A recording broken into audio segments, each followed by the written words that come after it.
uCassper ucele uMthandeni Manqele eringini ukuba badlale ngenqindi njengamadoda. Mbukela-ke ngibingelele kanti engikuphathele zona kuleli hora zimi kanje.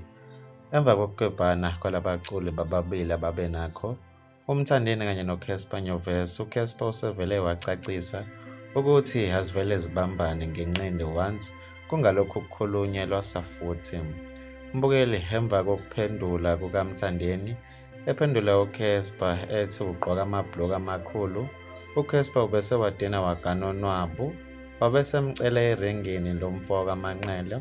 Ubhale ekhasini lakhe lika-Facebook wathi, Mthandeni SK, I'm sorry you felt offended by my comments that Tyler had a bigger song and observed Song of the Year. I never mean any disrespect or malice. I'm not the type to act hard.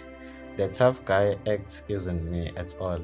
But I do like to box, so if you wanna take it there, we can definitely go there. Mbukeli kanti kuMthandeni Manqele akakaphenduli lutho mayelana nalolu daba. Mbukeli bekuzona-ke lezi bengikuphathele zona kuleli hora. Ngizokubona kwenye video elandelayo. Sale kahle.